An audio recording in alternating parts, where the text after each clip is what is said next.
Hello and once again welcome back to my channel. Today I am speaking on one of that disorder which does not cause any physical pain but is a source of immense mental trauma and social stigma, and that is infertility.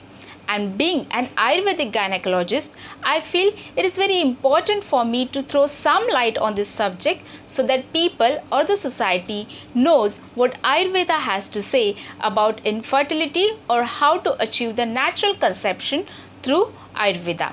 It really makes me proud to the core to be associated with that science which has not only stood the test of the time but also had paid minute attention to the details how human body works in sync with the nature.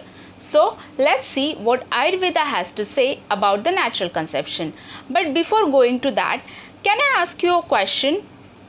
And the question is, say consider that you want to plant a seed or a sapling. What are the four things that you will need? The four most essential things. Well, let me answer that question.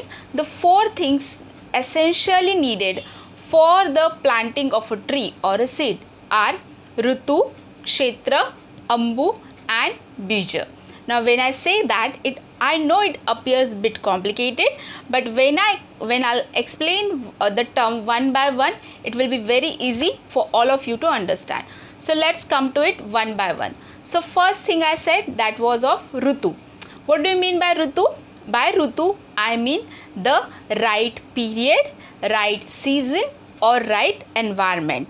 Now all of us have heard about the seasonal crops that are harvested in a particular season. Okay, or take an example of fruits like avocado or kiwi. We know that these fruits are not of Indian origin. They are imported from outside. Why they are imported? Because India lacks the proper environment or the proper right period or right environment for their growth, and that's why we have to import such kind of fruits.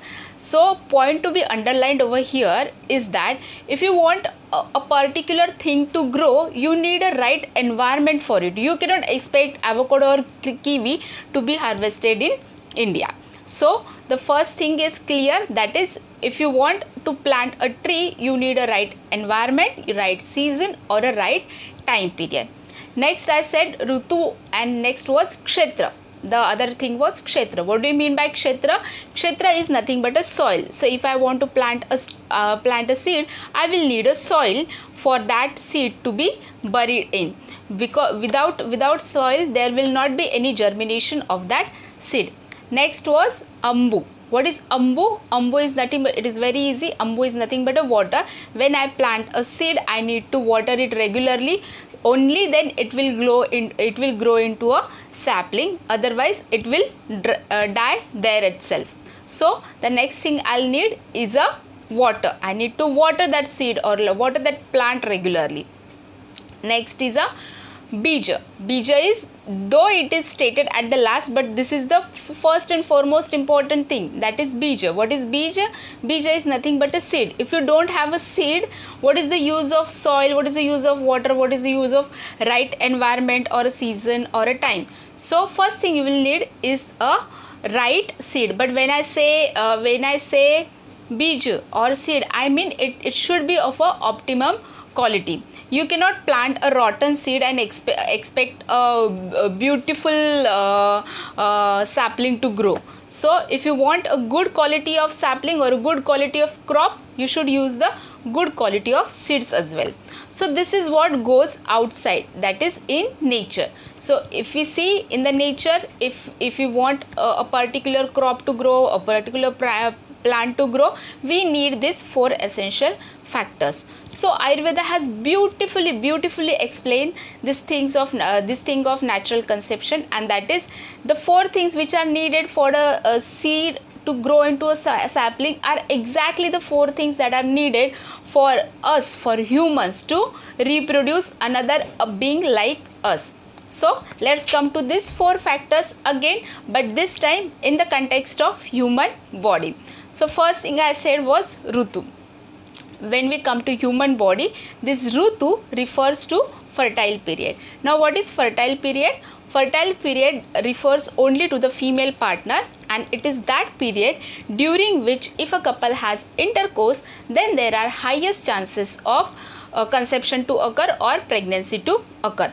Now what is this fertile period? I get a lot of newly married patients asking for safe period. Remember, safe period is exactly opposite of the fertile period. If you subtract fertile period from a cycle, you will get the safe period. What is safe period? Safe period is a period during which if a couple has unprotected intercourse, still the pregnancy will not occur, or there are, I won't say will not occur, there are less chances of pregnancy to occur.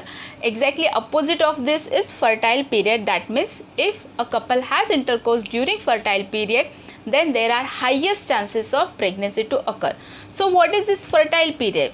The fertile period in a 28th day normal cycle. Now say whenever I am stating this limit of fertile period, I am presuming that the menstrual cycle of a lady is of regular in nature and is of 28 days. So in a 20th day cycle, the fertile period ranges from 12th day of menses to 16th day of menses, that is 2 days before ovulation and 2 days after ovulation. In a 28th day cycle, the ovulation takes place on the 14th day of a cycle.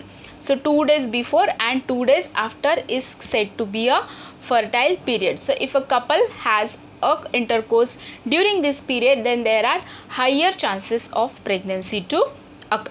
So this is Rutu. Coming to the next point, that is Kshetra.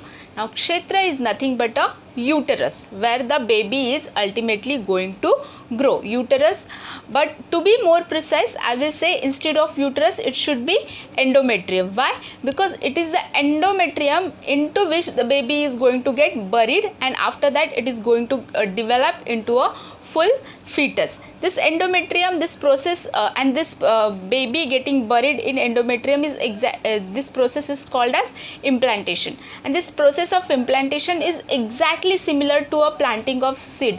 Like whenever you are planting a seed, you will bury that seed into a soil, right?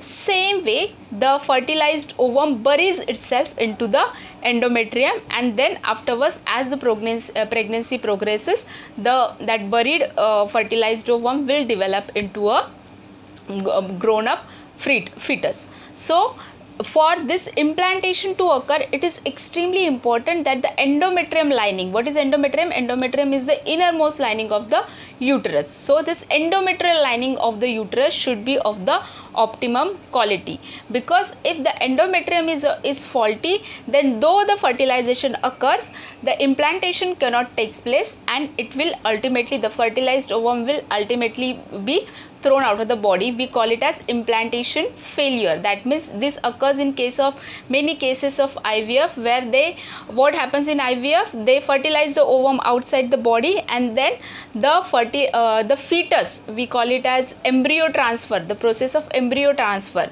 So what do? They fertilize the ovum outside the body, they let it develop into embryo, and once the embryo is developed, they transfer this embryo into the uterine cavity, so that implantation will take place. But now see how magical this endometrium is.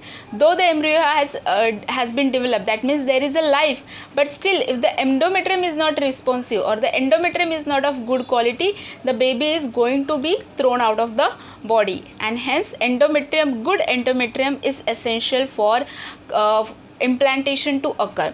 So when I just now said implantation failure, so this, in case of implantation failure, we Ayurvedic gynecologist give a treatment called as Uttar Basti. What is Uttar Basti? In Uttar Basti, we give medicated ghee or medicated oil through the cervix into the endometrium, so that it goes there and nourishes the innermost layer of the uterus, that is endometrium, so that whenever there is a time of implantation, the endometrium will be very well responsive, and it will allow the embryo to be buried inside itself. So Uttar Basti is a treatment of choice in cases of infertility patient, especially in whom repeated implantation has occurred. But I will say it to this, make it clear to all the patient out there. Whenever you are planning your Uttar Basti, see to it it is extremely important, see to it that your doctor is a Ayurvedic gynecologist. Otherwise it will cause you more harm than good, because Uttar Basti is a very skilled procedure. It can only be given by a doctor who is skilled in it. Otherwise you will end up having trouble for yourself. So this is regarding Uttar Basti. This is regarding endometrium. Coming to the third point, and that is Ambu. Ambu is nothing but a, in the case of sapling we knew Ambu is water. Here Ambu is nothing but a, in Ayurveda we say Matruj Ahar Ras. Now what is Matruj Ahar Ras? I will simplify this term for you. Matruj Ahar Ras is nothing but whatever a lady eats gets converted into a Ahar Ras, that is end product of your diet is Ahar Ras, and that this Ahar Ras is responsible for nourishment of all Sapta Dhatu. What are the Sapta Dhatu present in our body? It is Rasa, Rakta, Mamsa, Med, Asti, Majja, Shukra. So out of that the Ahar Ras will lead to nourishment of Rasa Dhatu, then Rasa Dhatu will lead nourishment of Rakta Dhatu, so on and so forth. So for the time being we will take into consideration only Ahar Ras and Rasa Dhatu. Why Ahar Ras? Because Ahar Ras is going to give the nourishment to the Rasa Dhatu, and this Rasa Dhatu is important for the menstrual cycle of a woman. So when I say Ahar Ras, I mean Ahar Ras of pregnant lady also, and Ahar Ras of the one who is planning a pregnancy as well.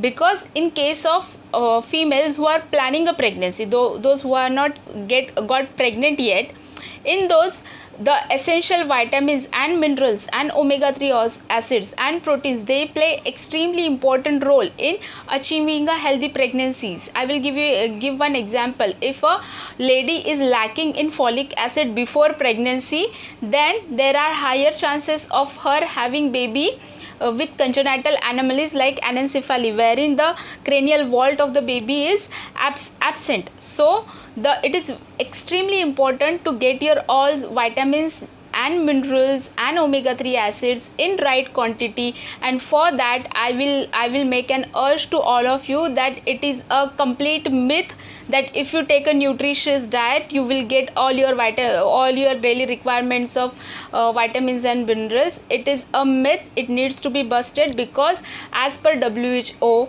that is World Health Organization, even the most healthiest of the diet fails to give all right amount of vitamins and minerals, and hence all of us, or I repeat, all of us, not only the women who are planning to have a baby, all of us should take daily supplements of vitamins, minerals, omega-3 and proteins. This is as per modern, and as per Ayurveda what we should do, we should take a Rasa Dhatu Poshak Ahar. What is Rasa Dhatu Poshak Ahar? It includes